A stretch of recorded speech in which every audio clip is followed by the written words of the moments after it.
Hello, and welcome to Sobercast, where we provide AA speaker meetings and workshops in podcast format. We're an ad-free podcast, and if you enjoy listening, please help us be self-supporting by visiting Sobercast.com, look for the donate link, and drop $1 or $2 into our virtual basket. We hope you enjoy the podcast. Have a great day.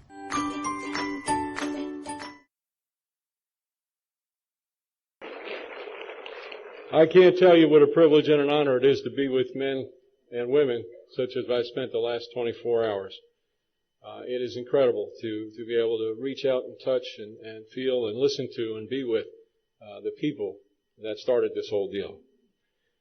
It's even more amazing that we have a man here that was in the Oxford group when Bill Wilson came in to the Oxford groups looking for a way to get sober. But we've got him here tonight, and his name is Jim. Jim?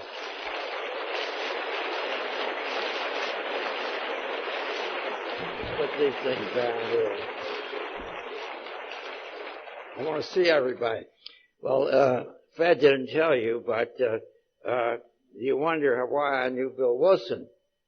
Well, I'm 93 years old, and I was...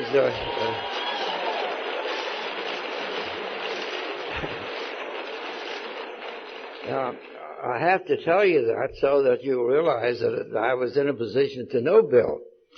And, see, I was 6 years old when the Titanic went down. Because of that I'm the oldest speaker here tonight, I've been given a very unique privilege, and that is to introduce a very special guest here tonight. This person, they tell me, has come a great distance, and more than that, this person is 115 years old, 111 years old, it says here. 111. Would that person please stand? If you can't stand, raise your hand so we can recognize you. Wait a minute. Maybe there's a name here. Wait a minute.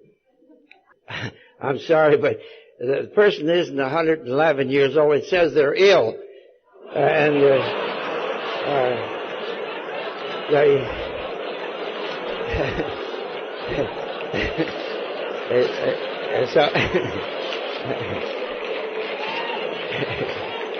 so they can't come to the meeting tonight. I'm sorry about that, you see.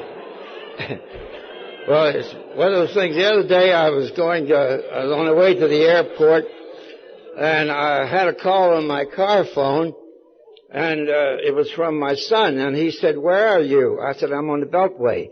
He said, "Well, we just heard on the radio that there's a car on the Beltway going the wrong way, and we want you to look out for it." I said, "Son, I got news for you. There's hundreds of them out here going the wrong way."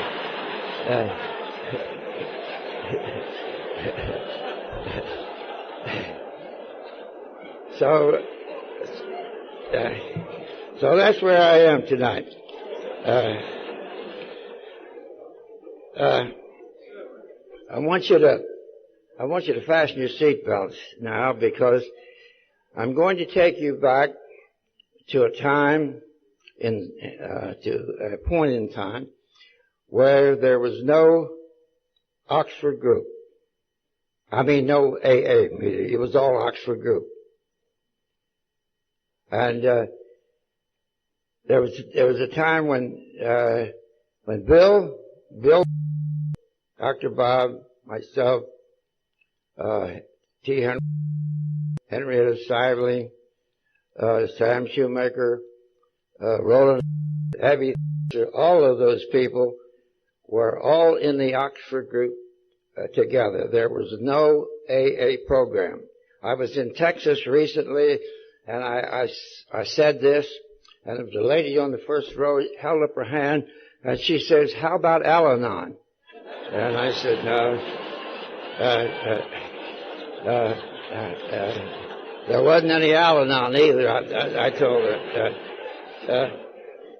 So what I want to do tonight is to take you back to that time. Dr. Bob met the Oxford group, as I understand it, in the spring of 1933. Bill met the Oxford group in Town Hospital on a dry-out period, December the 11th, Friday night, December the 11th, 1934. I met the Oxford group the next night in a YMCA in Frederick, December the 12th, 1934. So Bill's sobriety date was only one day more than mine. So what was the Oxford group? People will say, we hear a lot about the Oxford group, but what was the Oxford group? Well, the Oxford group was a one-on-one Christian evangelistic movement within the churches. 80% of the people in the Oxford group were church members. I guess 5% were ministers. And when Bill met the Oxford group, that's the reason he was with Sam Shoemaker. I mean, he's mentioned with Sam a lot because in the Episcopal Church, the Oxford group was very, very strong. And of course, Sam being there and Calvary Episcopal Church in New York, that was the headquarters for the Oxford group from 1930 to 1938. So that is the reason Sam Shoemaker is mentioned so much with Bill in the early day. Now, Bill, till he met the Oxford group, of course, you would know he was an atheist. Now, I told people that, and they said, we thought he didn't have any religion at all.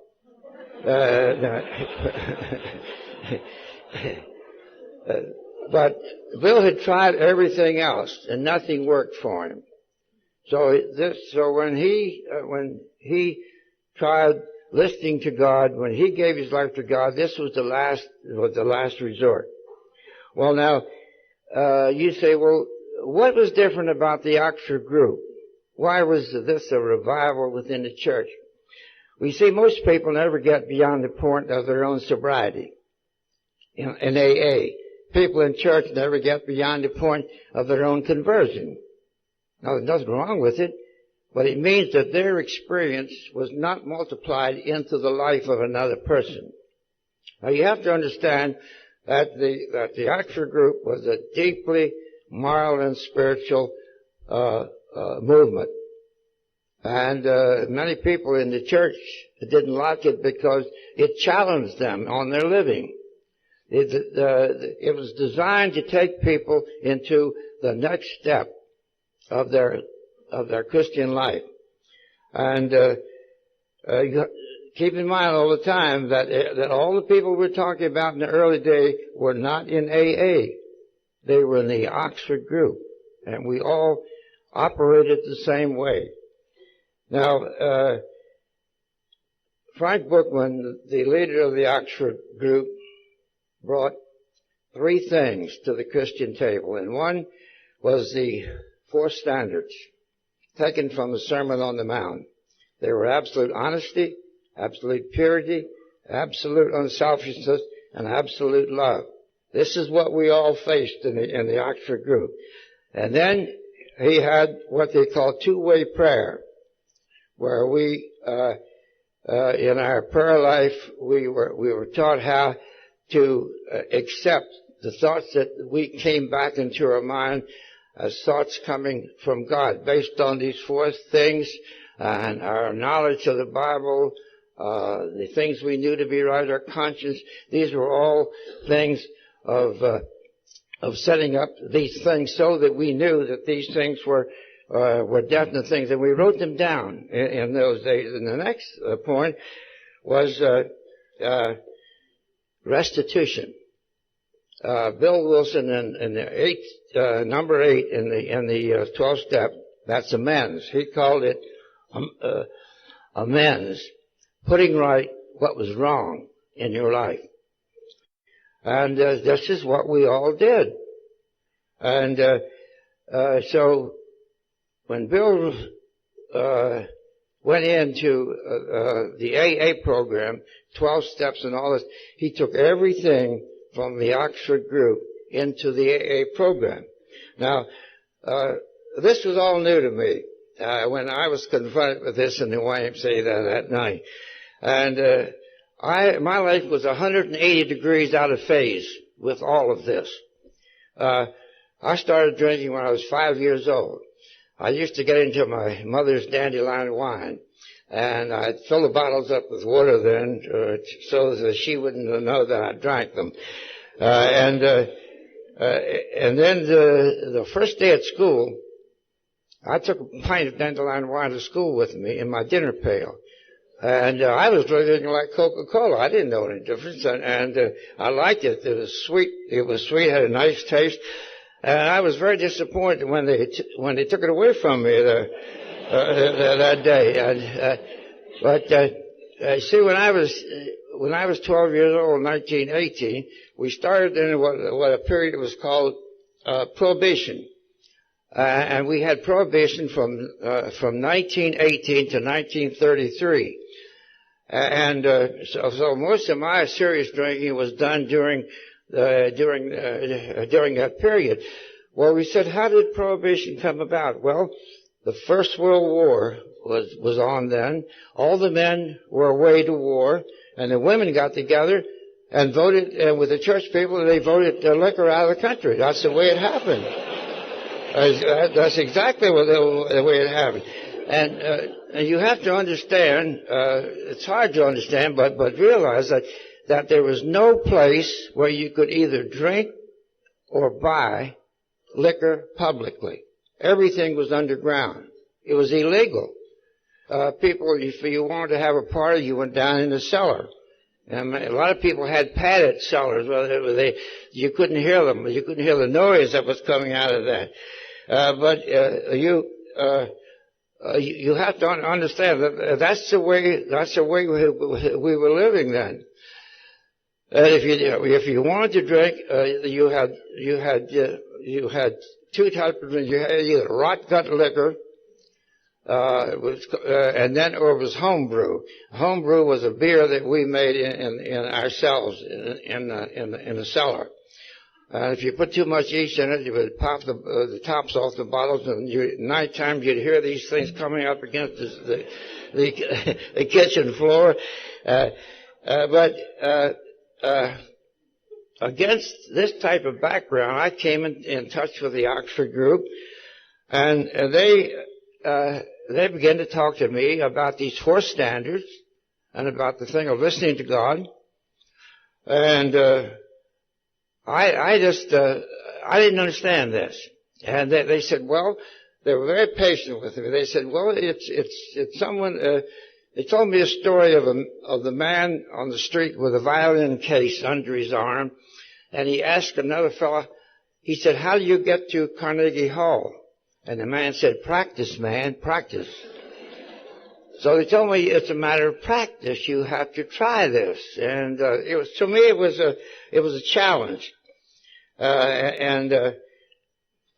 so I tried it, and the first thought that came into my mind really startled me.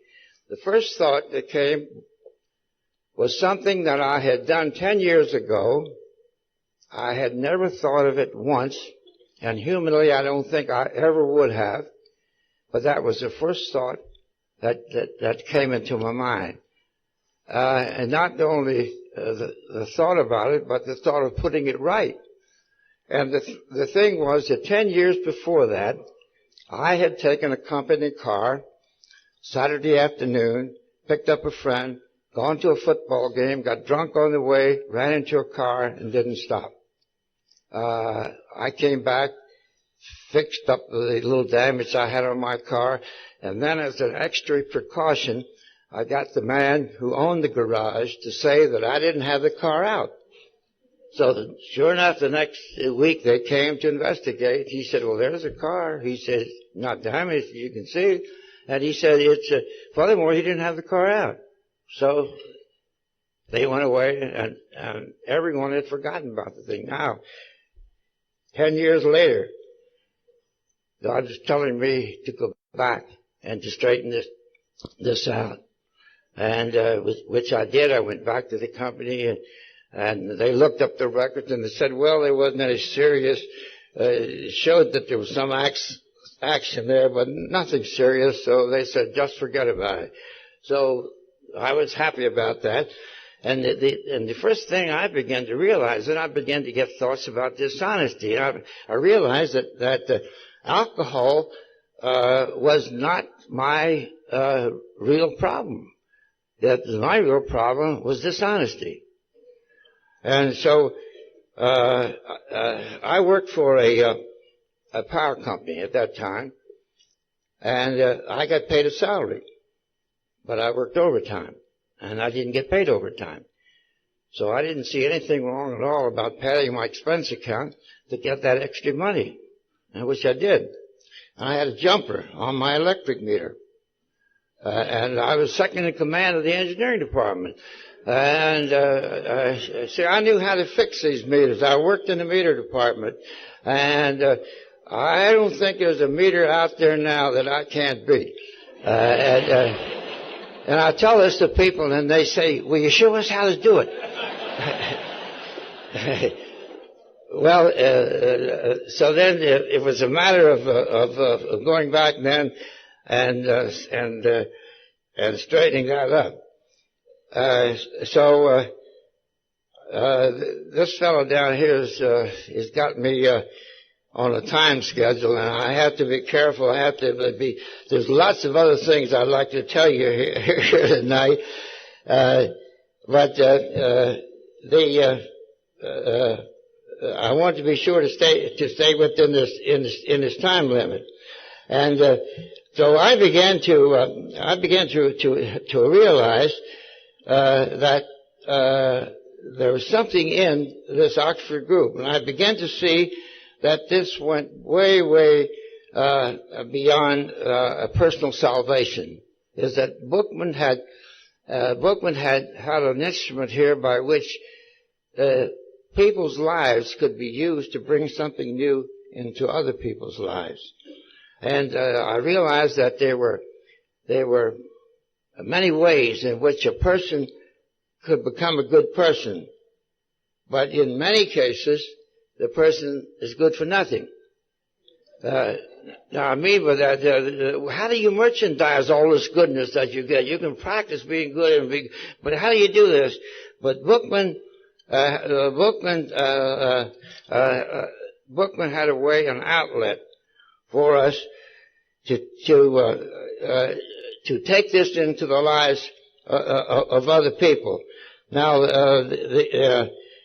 I was thinking of my story of my marriage. There was a small college in my hometown, a girls' school, and it was Hood College. And I met a girl there, and she only knew me the time she was in school. And I talked her into running off and getting married before she went home for the summer. I was only 24 years old. And so I wasn't ready for marriage at all. So we weren't married a month before I told her I was sorry I ever saw her. I said, and she was a proud girl. Her family had already investigated me, and they had told me they got a bad report back from the town fathers, and said I wasn't any good. So they told her that I wasn't any good. But before that, so she was too proud to go home and say, "You were right. This guy wasn't any good." So she decided to stick it out. So we were 4.5 years into armed truce marriage, going nowhere but downhill when I met the Oxford group. And then things changed. It took me 3 days to get straight with her. Days where I'd come home from work, telling her about myself, being honest with her. And through dinner, after dinner, till we went to bed. Often after we went to bed, we talked. 3 days of that to really get straight with her. And she knew that it was a rough time. And she knew that she said to me this, she said, "It's hard for me to take this, but it's better for me to know this now and not have it come up later and spoil our marriage." She said, "So that we can start building a new home on a sound basis." And that's exactly what we did.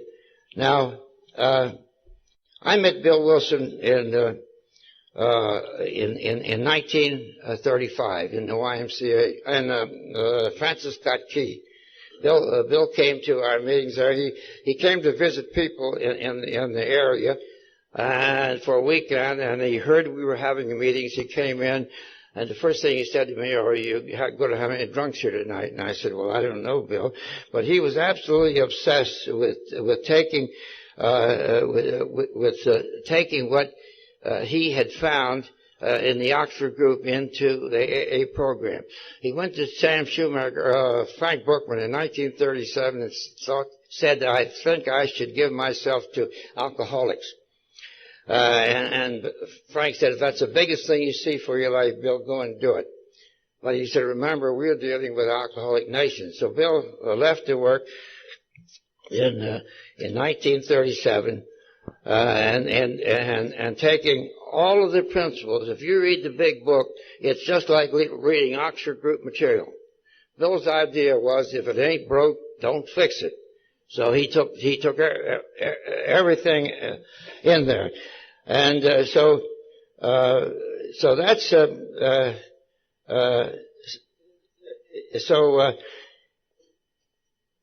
the big book, I'm afraid, is often like a family Bible. It gets up on a shelf someplace and gathers dust, and it's there as a prestige item, but we really don't read it. You need to go back and you need to read the big book. And that's why we're here tonight, is to get back to the basics that our forefathers started. The thing of measuring our life by 4 standards and listening to God. Now, Bookman always said that you can't make a new omelet with bad eggs.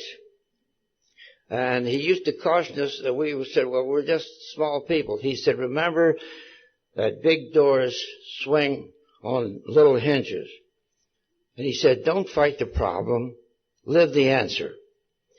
And I remember we had a cartoon back in those days of a man coming back from a fishing trip. He had fishing poles on his back, but no fish.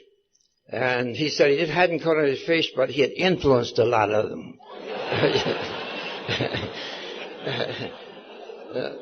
We had a saying in the Oxford group that if you're not winning, you're sinning. And we were out there to really get converts into the Oxford group, just like Bill in the early days getting converts into the AA program. And so the work was always based on living out those 4 standards of honesty, purity, unselfishness, love, and the listening to God. Now, this is more than a life about alcohol. Alcohol is only mentioned, remember, in the first of the 12 steps. Everything else is on a moral and spiritual issue of life. And they used to tell us that you can plan a new world on paper, but you have to build it with people, changed people. The people who are willing to let God talk to them about every area of their life are the ones who are going to be used to build a new world. Now, we can't create something new in the world unless we create something new in ourselves. And we can't give away something that we never had. Now, I think the hope of the future lies not in better human inventions, but in better human relationships. Now,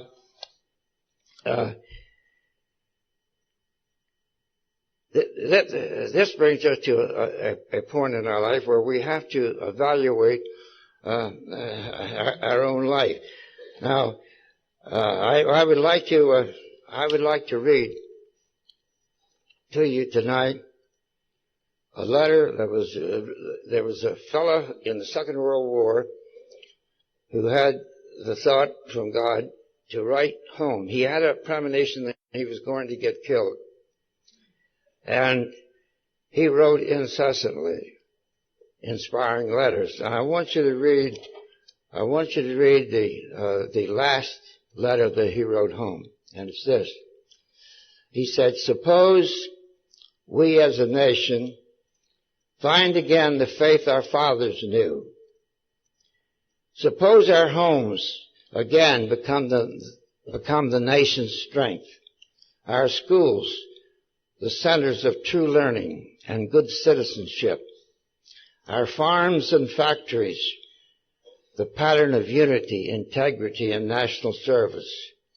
Suppose our statesmen learn again to listen to the voice of God. Then we shall know once more the greatness of a nation whose strength is in the spirit of her people. His name was John Hogan. The day after he wrote this letter, he was killed in action. Now, we in AA have a chance to give our lives in a similar way. Our life of alcohol, we can give up. I'm thinking of a man tonight. His name was Henry Wright. He was one of the early professors of religion at Yale University in New Haven. He had inscribed on the wall of his classroom these words, and these are the words: the world has yet to see what can be accomplished by, with, for, and through one person totally committed to doing the will of God. And then he would always ask his class this question. And I'm going to ask the question here again tonight. And the question is this: will you be that person?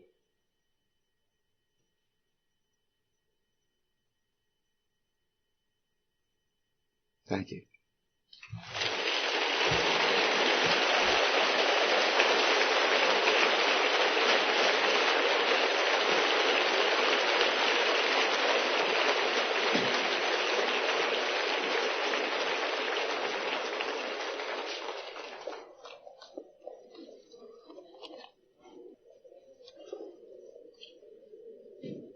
Thank you, Jim. Started us off in a very positive way. Our next speaker is a man that I met in Tyler, Texas a few years back. And I had a guy I used to like to listen to his tapes, and I was being introduced to his wife. And someone came up and introduced Searcy to me.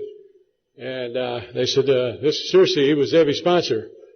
And I had to make a decision who I was going to talk to, and unfortunately, Wino Joe's widow won out. And later on, I had to go looking for Searcy to make sure I met this man and shook his hand. And he's just a delight. So we're happy to have him here tonight, 53 years sober. And every year down in Dallas, he has a little deal called the Gathering of Eagles.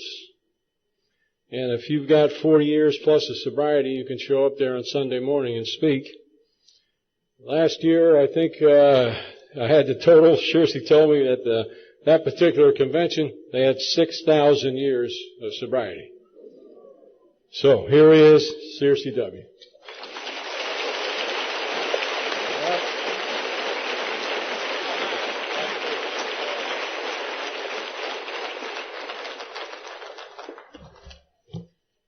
Yeah, with all that applause, I can hardly wait to hear what I've got to say.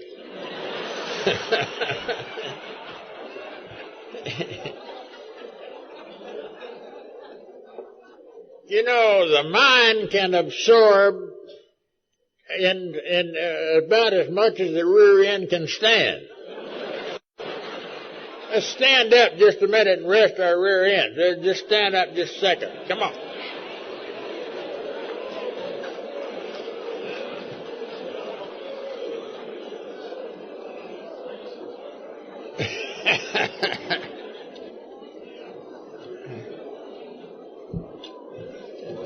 Yeah, be seated.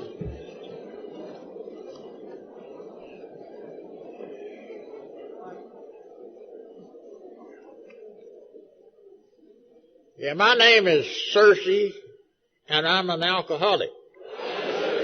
And by the grace of God and the help of all of you people, Al-Anon and Alateen and Alatots and Alators, and all in between, I have not had or found it necessary to take a drink since May 10th, 1946.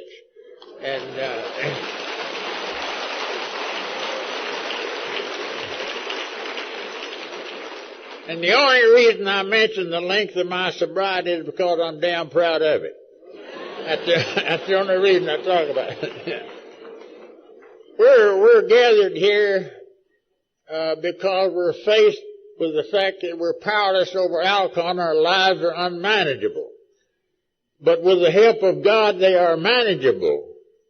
Thank God. So I'm not here because I'm 53 years sober. I'm not here because we had a convention. I'm here because I'm an alcoholic and I found the way to sobriety and joyous, happy living through the program of Alcoholics Anonymous. That's the only reason I'm here to...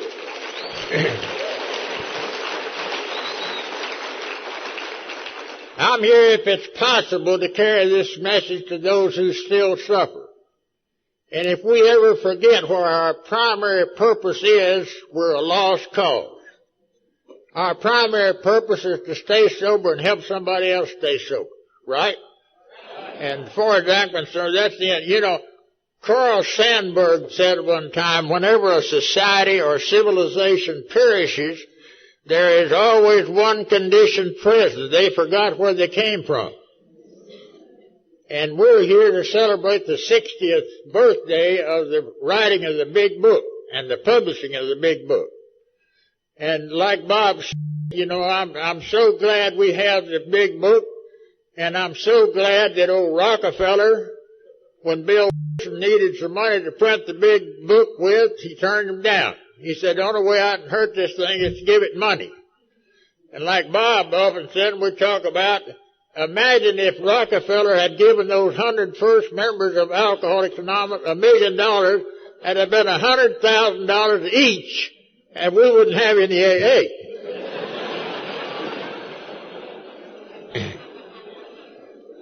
Well, I'm not going to have a drunk-along or tell you, we had a guy in our group the other night that talked 2 hours and 45 minutes, and when he got through, he was still in the same bar. He went through several wives and divorces and divorce counseling and all that. Bob and I had an agreement, Bob Smith and I had an agreement that from now we're going to try to talk about the solutions of what's the problem. We know what the problem is. Hell, we drank too much and did some other things in our lives that we didn't like.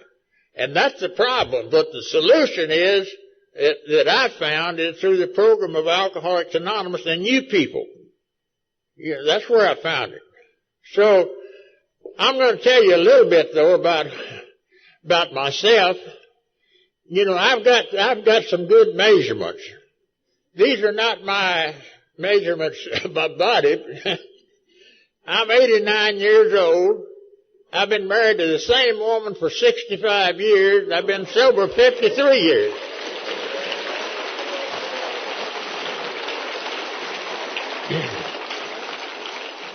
I was raised out in West Texas. A sorry damn country.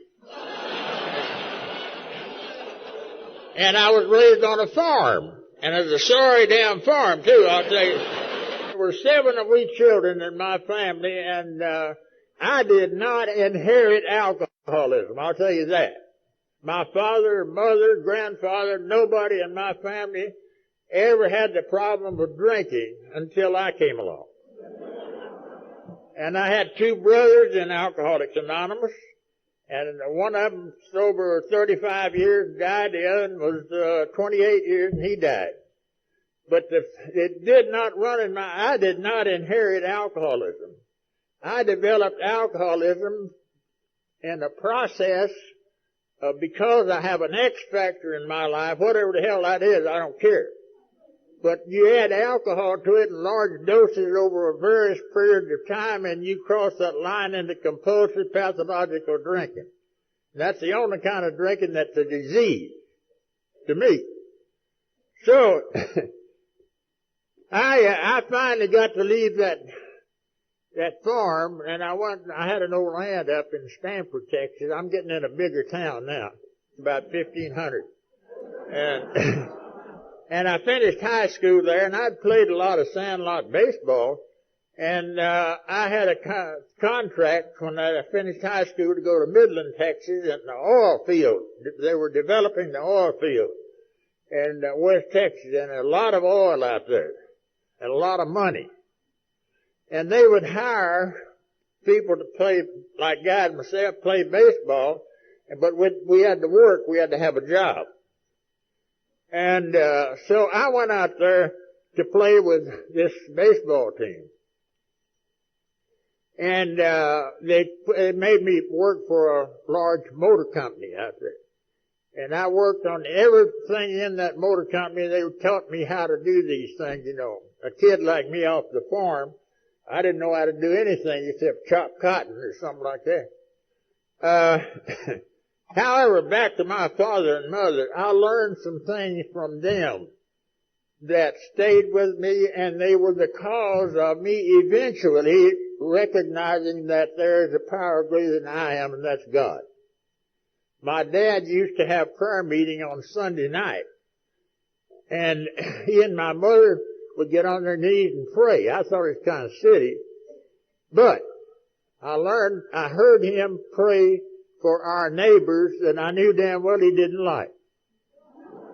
He prayed for them in the hope that they would straighten their lives out and do something with their lives, you know. But anyhow, in this playing baseball, I was a pitcher of a sort.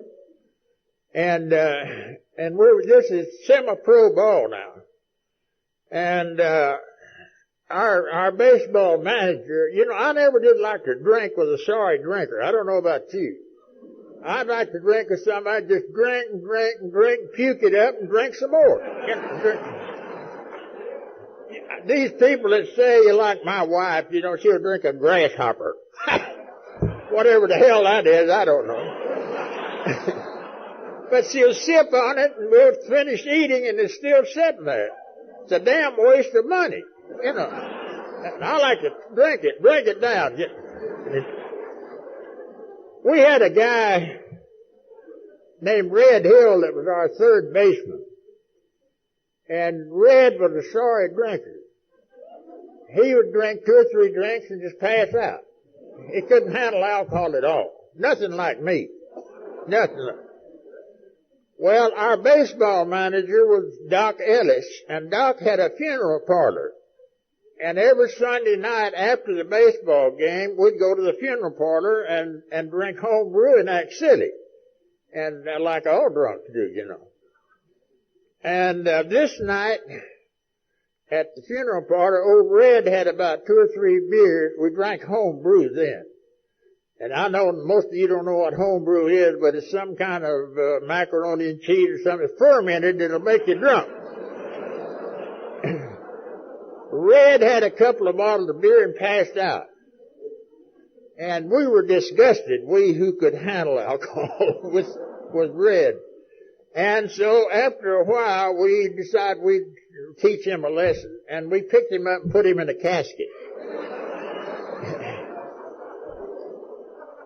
And we folded his arms and put all the flowers on him and everything. And we stood back to listen what his reaction would be. And then we heard Red say, he reached and felt himself and looked up and all around. He said, well, if I'm not dead, why am I here?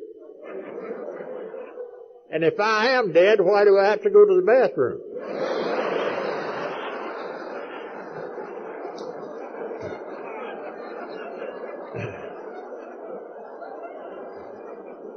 You can imagine Red later on came in the program.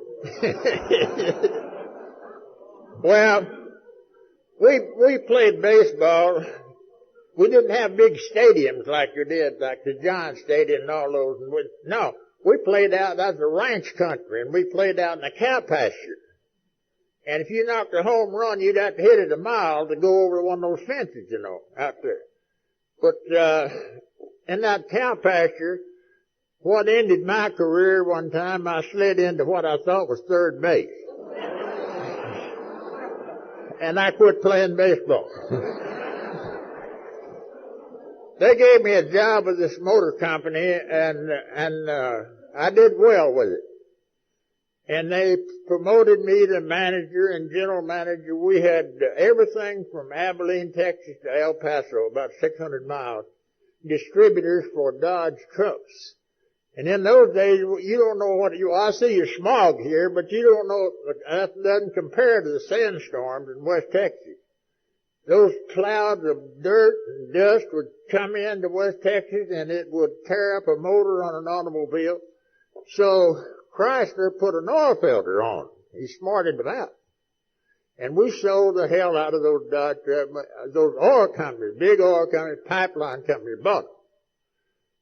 And so I had a good job, a lot of money, and I had to do a lot of entertaining. You can understand that, you know. And I entertained and day and night. I'm talking about the road to alcoholism now. And you keep following that pattern, and if you have that, whatever that is in there, and go on, somewhere down the line, your drinking pattern changes. Something happens. What the hell is the difference? I could drink and go to work, no problem, no hangover, no nothing. And now, it's hard. It's different. What's happened? And so, I'm on the road to compulsive pathological drinking. And you keep that pace up and you keep it up. If you do, then you really get into, and I got on those 4 horses: terror, bewilderment, frustration, and despair. And I rode them out. I stayed with that. Well, here, you know, after so long, your luck changes, for one thing.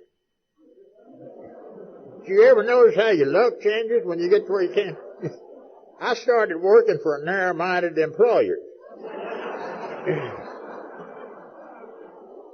And then I decided I'd take the geographical cure. So I went from Midland to Corpus Christi, Texas, as credit manager of the Packard Automobile Company. It's a sorry damn car, but they were cutting me off the other. And I took the geographical cure. That's unlawful flight to avoid prosecution. And I got to Corpus Christi and my drinking got worse. And make a long story short, I got in trouble with my boss. I'd take that old Packard and go out on the King Ranch. There was 360,000 acres out there. I'd go out there loaded with whiskey and just stay out there 4 or 5 days. And I was on a very strict diet, as most alcoholics were: cheese and crackers and booze, you know. That's all I had. Well, anyhow, I found out that the Packard people were very narrow-minded, and they fired me. And I got fired. I tried to get other jobs. Here's what happens: you keep going down, and you're bewildered. You don't know what the hell's happened. But the further you go, the worse it gets, and then you get into that terrible situation where you don't know, you can't get out, you can't get in, you don't know what to do. And I hired out to the wrong kind of person. I finally hired out to a guy that had some pickle trucks. They served as hamburger joints. And you say, take a CEO like me driving a damn pickle truck?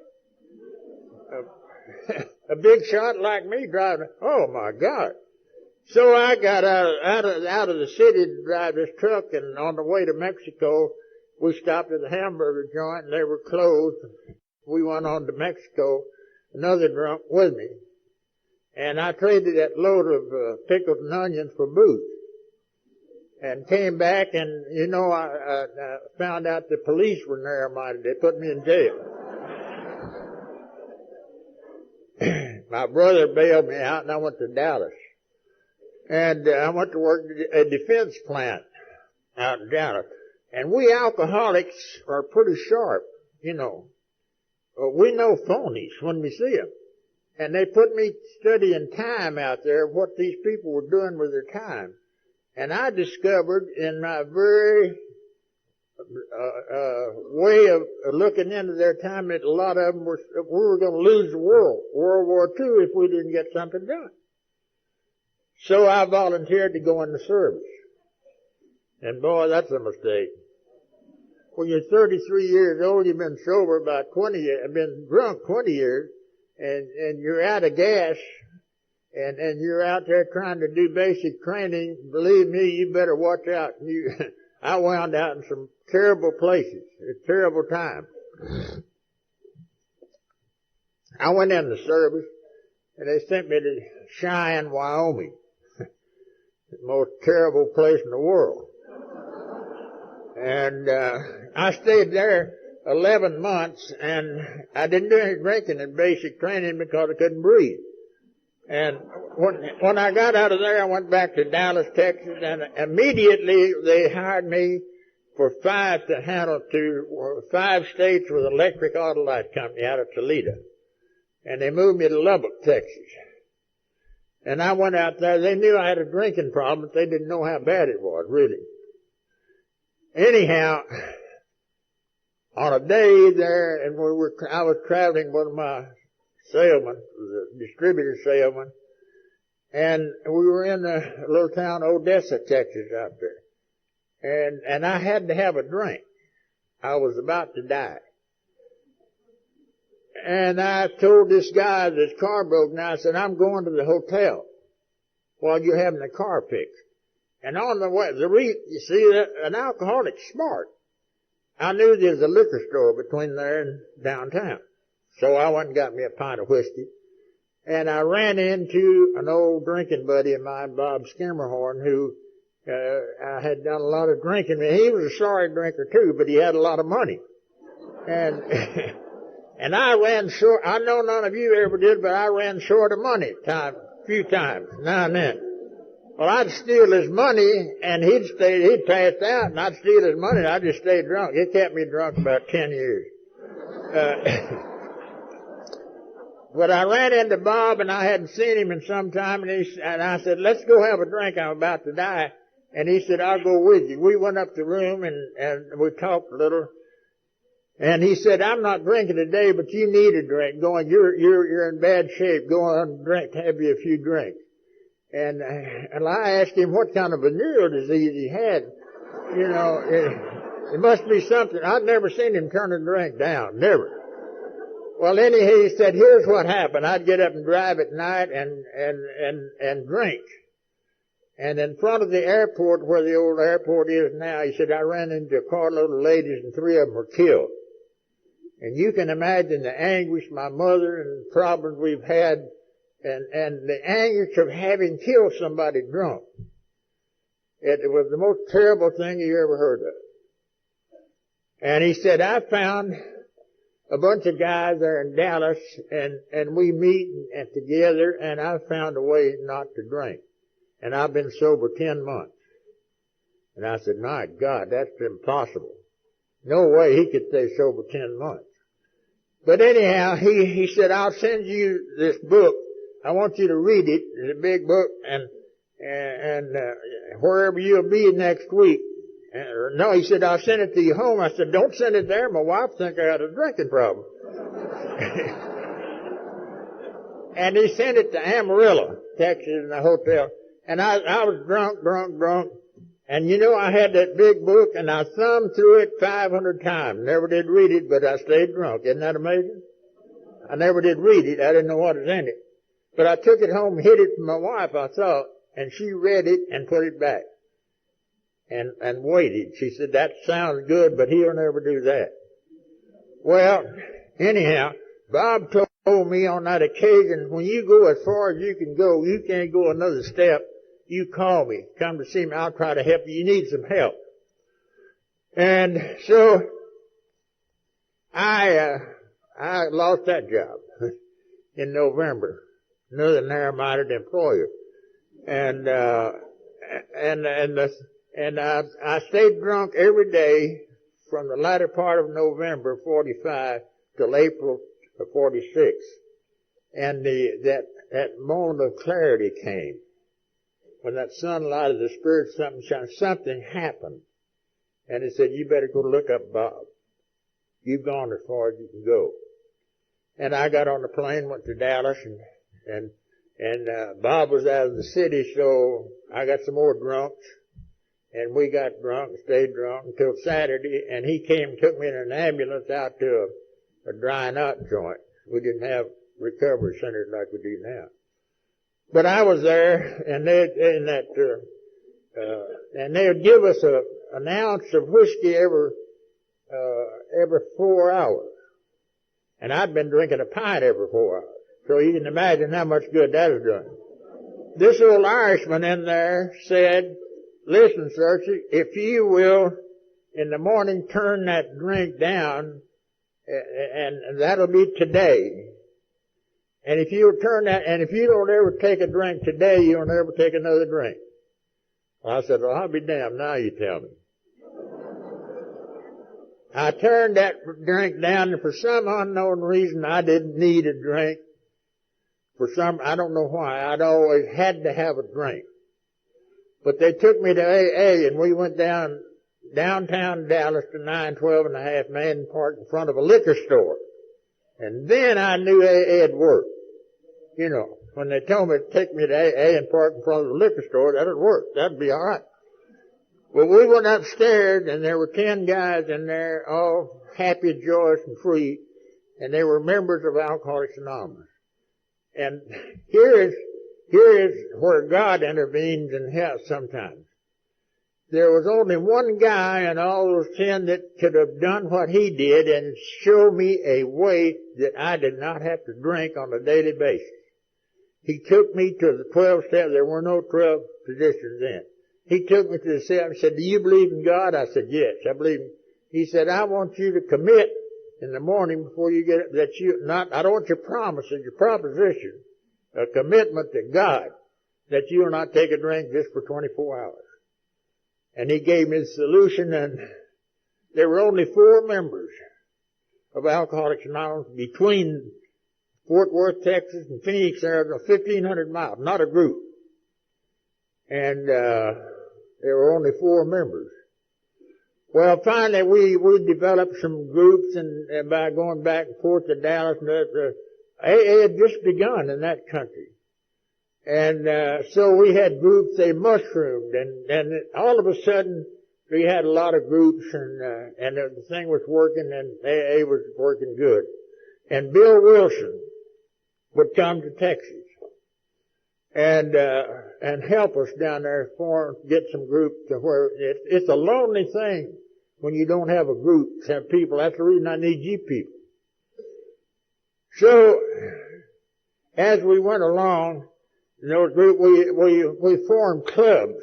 We are the cause in the Southwest of having the 12 traditions, because we had clubs, and they called them AA clubs. And it's not, old Mary ran off with the money, and old John trying to run the club. No, and we kept Bill Wilson awake all night. You know, they were calling New York and find what the hell we're going to do with John and Mary.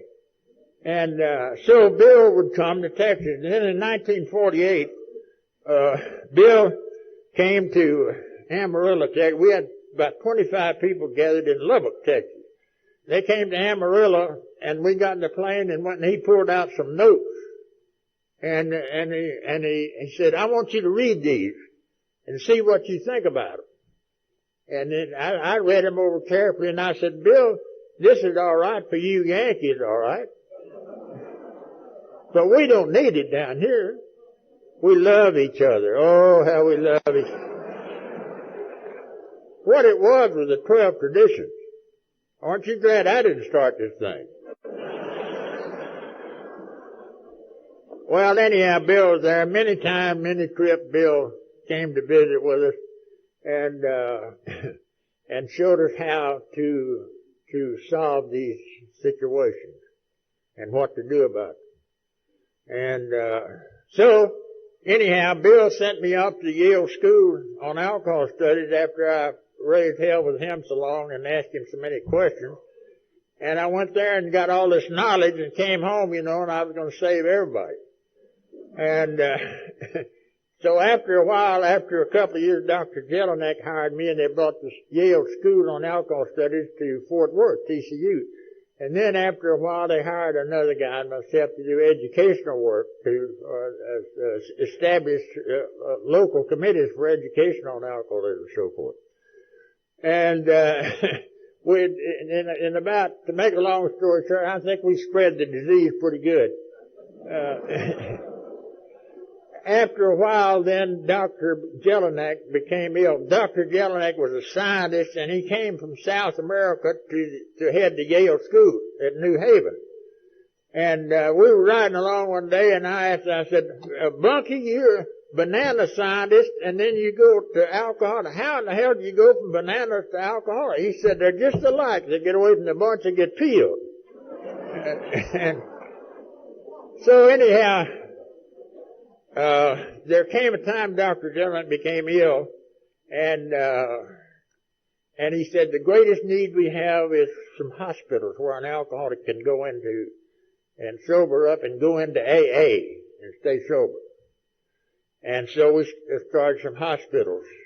And a long story short, because I don't have very much time, a long story short, Bill came to visit this clinic we had in Dallas one time. And in 1953, and I said, Bill, what would you rather see happen now in AA that's never happened? He said, I'd rather see Abby have a chance to get sober. Abby went to Bill. Bill was in the hospital, Towns Hospital, for the 40th time, and he was in the Oxford group. And Bill said, what's this religion you got? He said, well, it's not religion, it's spirituality. Well, what do you do? What's the bottom line? He said, we trust God, clean house, and help others. And we haven't been able to improve on that since then. It's still that way. So, anyhow, we got Abby down, sobered him up, and Abby stayed sober off and on 3 or 4 years at a time. But to make things straight, he finally died up in upstate New York here. And he was sober 2.5 years when he died. But he had periods of sobriety, 3.5, 4 years. He nursed, and he was crazy about women like I am. And he fell in love with this RN, a nurse, and he nursed her for 2.5, 3 years. She was hopeless and helpless. And then he got drunk when she died. So, we've learned a lesson in these things. I see the threads of spirituality woven through all of the program of the fabric of AA. It's all through there, from the beginning, from everything that happened, like for the things we got from the Oxford group and so forth. It all reverts back to the power greater than we are. And these 12 steps of recovery in Alcoholics Anonymous were not written by somebody that sat down and wrote out 12 steps. They did those things, and as a result, they stayed sober. How do we know AA worked? It worked because it worked from the beginning. Why? Because it's what they did. And those who did those things and experienced those steps stayed sober. And those who didn't. And that's true today. So, I wish I had 2 or 3 days. We made a lot of mistakes in Alcoholics Anonymous, a lot of mistakes. And we did things wrong in a lot of cases, most cases. But here are the things, we talked about the things to do to stay sober. I'm going to tell you about how not to stay sober and how we didn't stay sober in the beginning. And these are the 12 steps prior to the AA program. We admitted we were powerless over nothing, that we could manage our lives and perfectly and those of anyone else who would allow us to. We came to believe there was no power greater than ourselves and the rest of the world was insane. We made a decision to have our loved one friends turn their will and lives over to our care, even though they couldn't understand us at all. We made a searching and fearless moral inventory of everyone we knew. We admitted to the whole world at large the exact nature of everybody else's wrong. We were entirely ready to make others straighten up and ship out. We demanded others to either shape up or ship out. We made a list of all persons who had harmed us and became willing to get even with all of them. We got direct revenge on such people wherever possible, except when to do so would cost our lives and the very least a jail sentence. We continued to take the inventory of others, and when they were wrong, promptly and repeatedly reminded them of it. We sought through bitching and nagging to improve our relations with others that we couldn't understand them at all, asking only that they knuckle down under ours. Having had a complete physical, emotional, and spiritual breakdown as a result of these steps, we tried to blame it on others and to get sympathy and pity in all our affairs.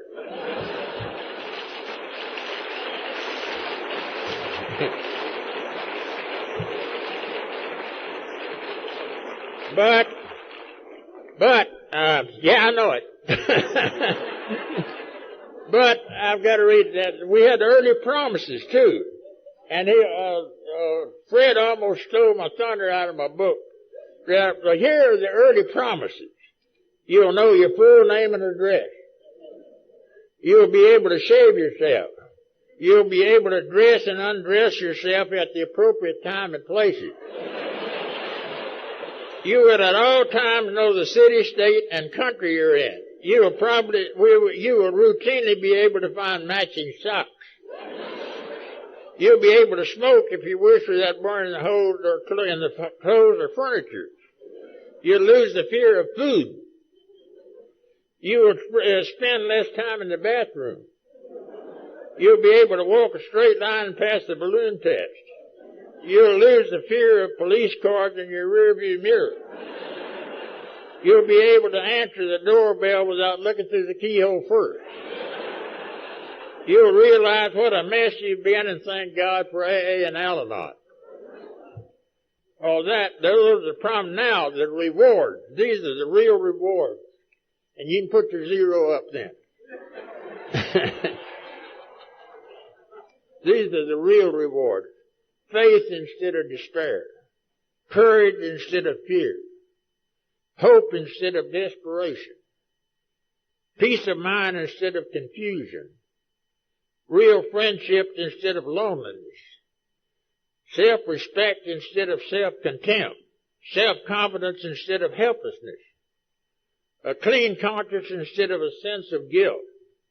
The respect of others instead of their pity and contempt. A clean pattern of living instead of a purposeless existence. The love and understanding of our families instead of their doubts and fears. The freedom of a happy life instead of the bondage of an alcoholic obsession. So I'm going to take a little more time, about a minute.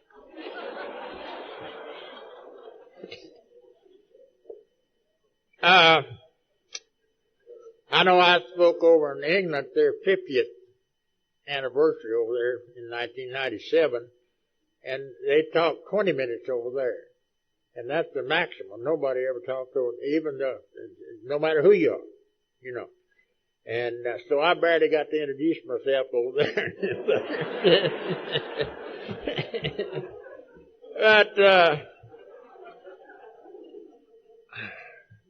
there is no doubt in my mind that, and this is experience, strength, and hope, that the answer to all of our problems as an alcoholic, the solution is to experience the 12 steps of Alcoholics Anonymous. I don't mean read them and know them and talk about them, just experience, like our founders did. Experience those things. And as a result, they stayed sober. So, old Bill told me one time, I said, why are we talking about Abby? And he said, and Abby asked me to be his sponsor before he died several times. He was sober 2.5 years before he died. And we talk about those things and how nobody is hopeless and helpless in this fellowship. There is not anyone, anywhere, anytime that cannot be helped by someone. And each and every one of you out there are the only one who can help somebody that's looking for a way out. You're the only one who can do it. Nobody else. You can. Each one of you. There's somebody you can help. So, I'm gonna, don't leave, I'm not gonna sing this song. But back to Stanford, Texas, there was a guy named Stuart Hamlin that wrote a lot of songs, and he went to Hollywood and wrote a lot of religious songs for those religious movies. And he came into Alcoholics Anonymous about 3 years before he died and asked me to be his sponsor. And I told him I thought he wrote, you've heard his old song, some of This Old House and things like that. And he wrote this, it is no secret what God can do. And these are the words, I'm not going to sing it, don't leave. The word goes something like, the chimes of time ring out the news, another day is through. Someone slipped and fell. Was that someone you? You may have longed for added strength, your courage to renew. Do not be disheartened, because I've got news for you. It is no secret what God can do. There is no night, for in His lights you'll never walk alone. You'll always feel at home wherever you may roam. There is no power can conquer you while God is on your side. Just take Him at His promise. Don't run away and hide. It is no secret what God can do. If you're not as close to God as you once were, make no mistake about who moved. And if you never were close to God, make no mistake about who should move. So I challenge each and every one of you, all of us together, that we come to the realization that we have the greatest way to rid ourselves of the rubbish and trash in our lives that we don't want in there, and remove the need to have alcohol in our lives. We have that program. That's the solution. And let's hold on to it. Let's keep it. Let's keep it. So I challenge each one of you, let's abandon ourselves to God as we understand God. Clear away the records of the past. Admit our faults to our fellows. And I have no doubt in my mind that whoever you are, wherever you came from, wherever you've been sober, or anything about it, that all of us someday, somehow, somewhere, will meet again. Until then, God bless all of you, and I love you.